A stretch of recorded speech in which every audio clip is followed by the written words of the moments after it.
सभी का स्वागत। बहुत बहुत हो जाओ, थोड़ा हो जाओगे।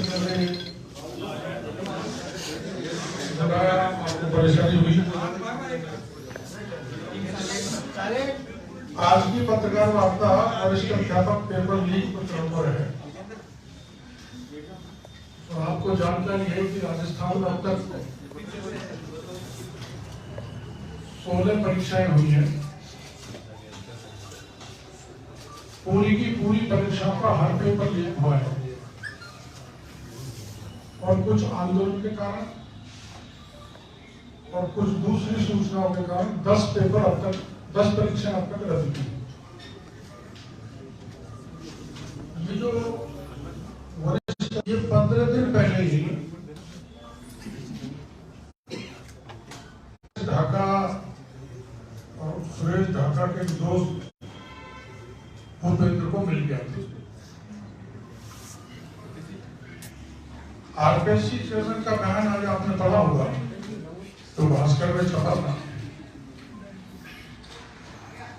मैं पेपर लीक के दूसरे दिन पहले आरपीएससी चेयरमैन को ज्ञापन देकर आया था और उनको कहा था कि आपके आरपीएससी से पेपर लीक हुआ, इसकी जांच करवाएं। तो उन्होंने जो बयान दिया,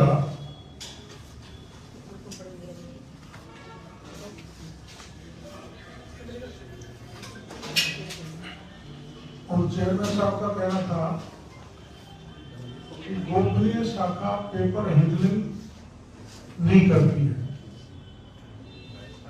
तो फिर आखिर पेपर को बनाता कौन है? तो ये चेयरमैन साहब का गुमराह करने वाला बयान है। उन्होंने कहा है कि इस शाखा का काम परीक्षा के बाद रिजल्ट प्रोसेस करना है। और वो कह रहे हैं कि इसमें भी सुरक्षा व्यवस्था का ध्यान रखा जाता है। इस शाखा के पास पेपर के बारे में जानकारी होना संभव नहीं है। आपको मैं थोड़ा प्रोसीजर बता देता हूँ। सेटर पेपर सेट करता है और पेपर सेट करके आरपीएससी को, स्टाफ को बंद लिफाफे में दे देता है। और जो मॉडरेटर होता है वो आरपीएससी का ही होता है। मॉडरेट उस पेपर को फाइनल करके आरपीएससी के पास चेयरमैन को गोपनीय शाखा को दे देता है। मॉडरेटर गोपनीय शाखा का हिस्सा है। सेटर भी एक तरह से गोपनीय शाखा का हिस्सा है। तो मॉडरेटर के बाद आरपीएससी के थ्रू, जो आरपीएससी के चेयरमैन का सबसे ज्यादा विश्वस्त होता होगा, उसके बाद पेपर प्रिंटिंग प्रेस में जाता है। ये तरीका है। तो मैं आरोप लगाना चाहता हूं मॉडरेटर के यहाँ से पेपर लीक हुआ है। मैं नाम इसलिए नहीं बताऊंगा कि जांच में दिक्कत आएगी, लेकिन वो नाम भी मेरे पास आ गया कि जिसने पेपर लीक किया है। इसके मेरा आरोप है कि आरपीएससी से पेपर लीक हुआ है। आरपीएससी के चेयरमैन को अपनी जिम्मेदारी समझनी चाहिए और थोड़ी भी नैतिकता है तो उनको इस्तीफा दे देना चाहिए।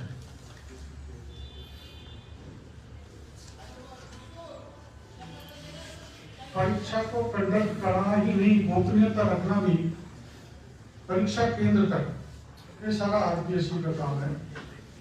इसलिए गैर जिम्मेदार बयान कल इन्होंने चेयरमैन साहब ने दिया। अब पेपर कौन कौन सी जगह गए? पेपर गए जयपुर में 4 गाड़ियों में, जोधपुर में 2 बस और 3 गाड़ियों में, जिसमें तीनों इनोवा थी। बीकानेर में 3 गाड़ी, अजमेर में 2 गाड़ी,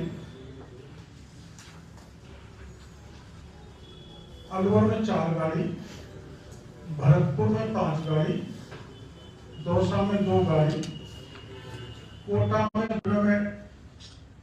कोई डिप्टी पद पर है, हैकर है, ऑनलाइन परीक्षा हैक करता है। इसने ऑनलाइन परीक्षा हैक की, रेलवे की, जेईई की, टेक्निकल हेल्पर की, रेलवे प्रोफेसर की, संविधान जेएनएम आदि की। कमलेश ढाका, सुरेश ढाका का छोटा भाई है, वो इस कैटेगरी में शामिल है। सुनील सारण, देवीलाल भरसरा और ये इसमें शामिल है। इसने रूपाराम धोरीमन्ना बालदेव में है, जो रशिया में यूएस का है। नरेश बिश्नोई, ये काबुल का निवासी है। सुनील भादु, संघ संघ उसका नेता है। और एक सुरेश साहू है, दूसरा बनवारी लाल मित्र है, एक है सुनील बीकानेर, कोचिंग पार्टनर है इनका ढाका का। राजू ढाका, मदन पंपवाला, मनोहर एलटीसी, एक मंत्री जी का ये स्टाफ है। तो मंत्री जी का बात नाम भी अभी मैं नहीं बताऊंगा, बात में अपने आप इधर हो जाएगा इसको पकड़ने का। आपको जानकारी है कि जेईई में भर्ती परीक्षा का पेपर लीक हुआ था, तो उसका हमने आंदोलन किया था, वो रद्द हुई थी, एसओजी की जांच दी थी। पेपर लीक हुआ था शहीद मेजर दिग्विजय सिंह सुबेर स्कूल भोटवाड़ा से।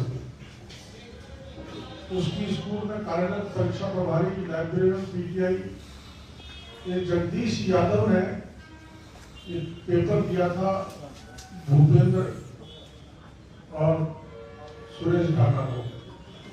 आज दिनांक तक इस स्कूल का नाम पता एसओजी ने कर लिया, राजेंद्र यादव का भी पता लग गया, वो क्यूआर कोड से पता लगा, लेकिन आज तक एसओजी ने इसकी राजेंद्र यादव से आज तक जांच नहीं की, इसलिए इसमें सुरेश ढाका था।